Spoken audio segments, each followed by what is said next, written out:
Hello everyone, right now I'm going to be doing a tutorial for the Mini Classics as far as running the amazing Sharp X68000 computer, which was capable of running some high-octane arcade style games along with full CD soundtracks. This is incredibly awesome, and we're going to go into my core set release. You can find this easily by Googling KMFDmatic release. You'll find my Google Drive link as well as my release notes, all that jazz and fun stuff.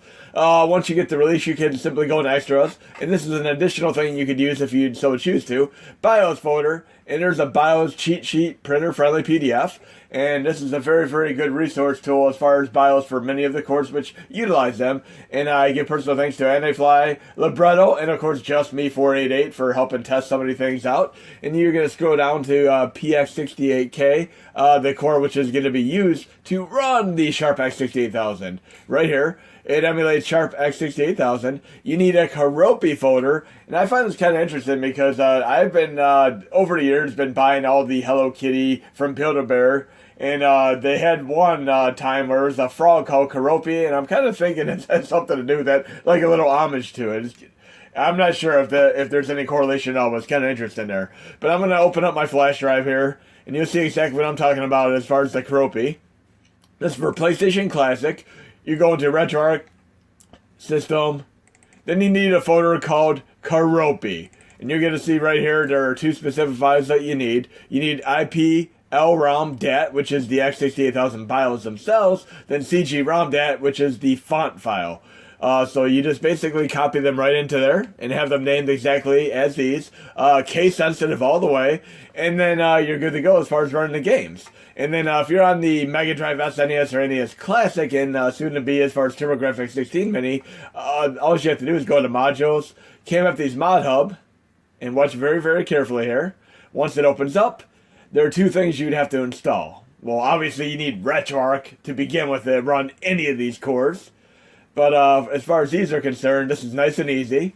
You simply go to the BIOS tab, which is right here. And then you're going to install the BIOS for PX68K. Yes, I could legally post these because Sharp shared these. So these are right here for the Mega Drive SNES and NES Classic. And then you install that along with the core for it, which would be right down under Sharp. Right here. And it even has the prerequisite BIOS right here. System, Karopi, CG-ROM-DAT, IP-LROM-DAT, and then it says right underneath it, K RetroArch BIOS, PX68K HMOD.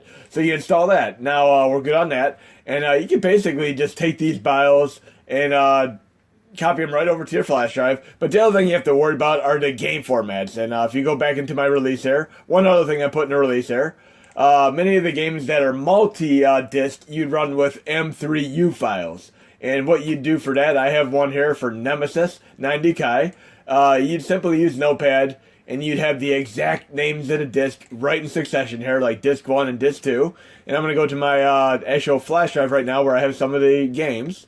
Sharp X68 for the win. And you can see that I have quite a few M3Us there. Like for Akumajou Dracula, I have the 3 files right here. Well, actually, the DIM file. Let me open this up and see what's in the M3U. Right there I have disc 1 and 2 DIMMs. And then I'm going to go down and look at Aquales here. Look at the little M3U for that right here. And I'll basically put all these M3Us in my update here.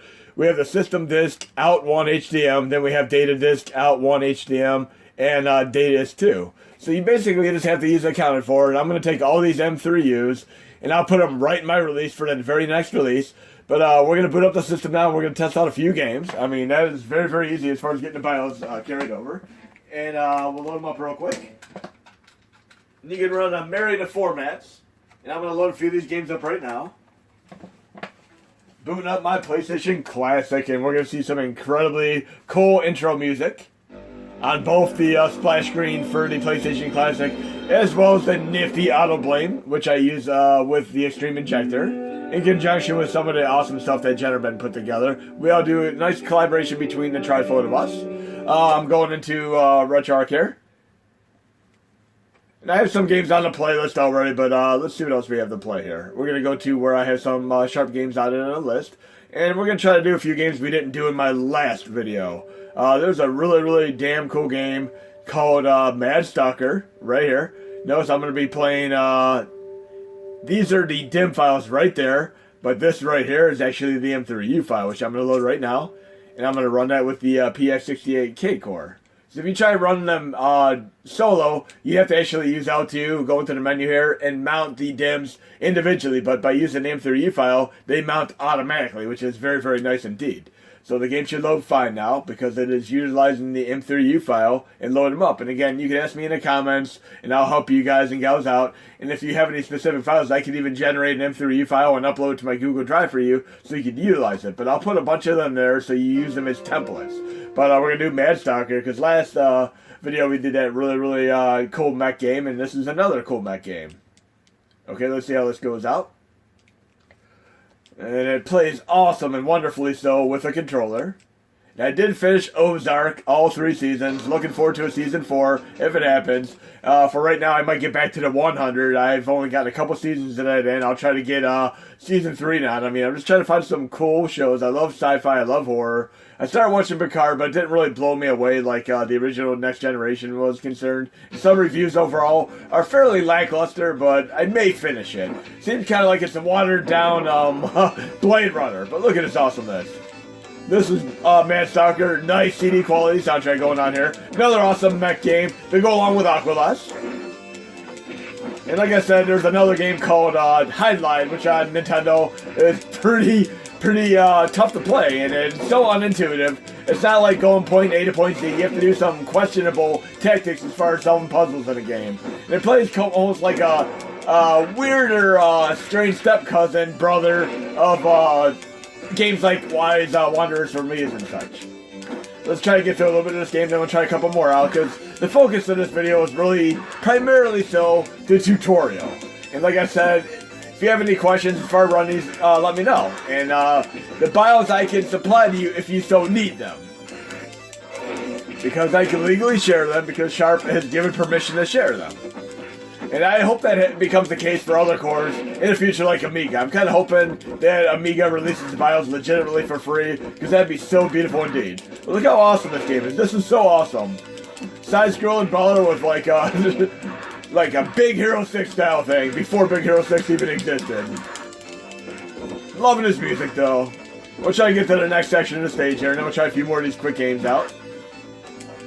Okay, and this game wouldn't be out of place on even like Amiga. This feels like it is a nice Amiga game.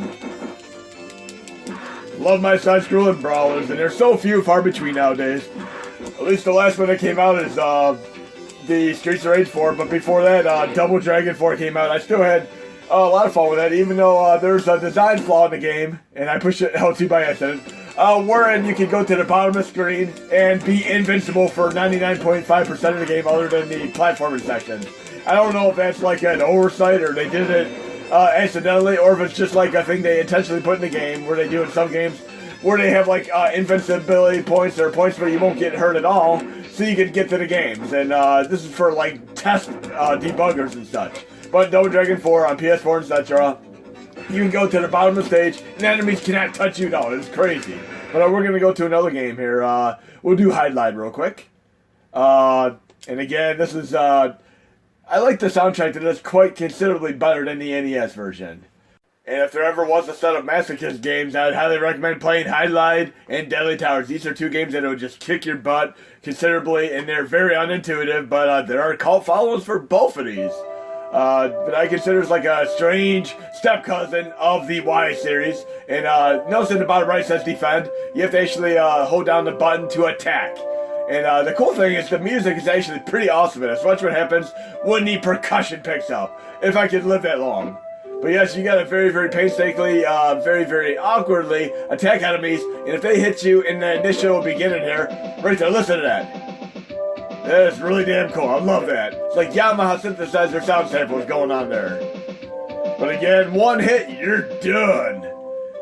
Once you level up, it becomes a little bit easier, but then you really have to kind of know what to do. And it's almost as unintuitive as Shadowgate, where the puzzles don't always... look at that.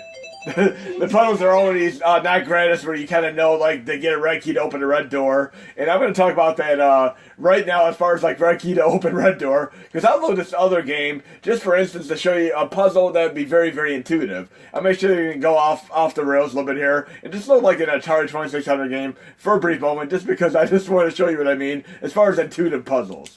Star Trek 3 Dummy, 2600. This is a game that actually had the first Easter egg ever, because when Atari came out way, way back in the day, Atari was the only logo on there. Anybody who actually designed the games were not allowed on the cover. Now I'm going to run this with the Stella core. Stella 2014 runs the standardized set of games. Stella, the newer variant, can run homebrew as well. But right here, I have a yellow key.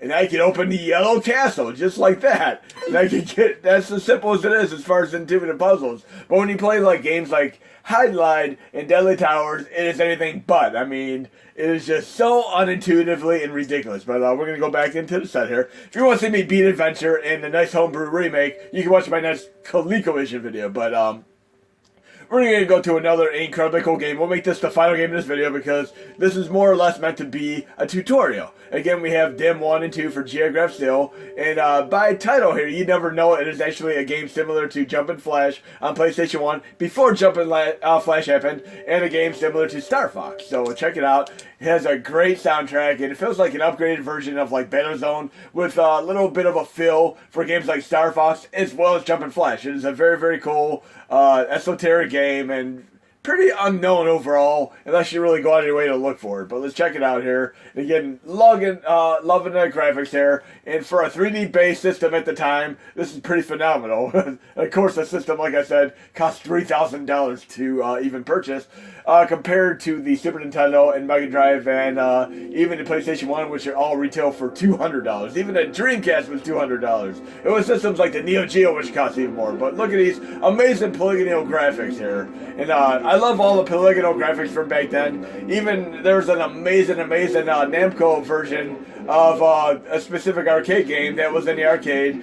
I believe it was Galaxian 3D, and you could play like 60 players in the arcade version. It literally had an ability to play 60 players in Japan and such, but it plays awesome on the PlayStation 1 core as well. I played it in another video, and it has a nice combination of like polygonal graphics and like almost like Laserdisc style vintage graphics, like with Dragon's Lair and such. But check this out. This is Geograph Still, and this is the last game I'm going to showcase in this video. Okay? And this is so damn cool. And the performance and speed is better than even Star Fox. I mean, listen to this awesome music here. And when I jump around in the game, it feels like Jumpin' Flash when I jump. Watch. Jump, jump. Look at that. It's like Jumpin' Flash.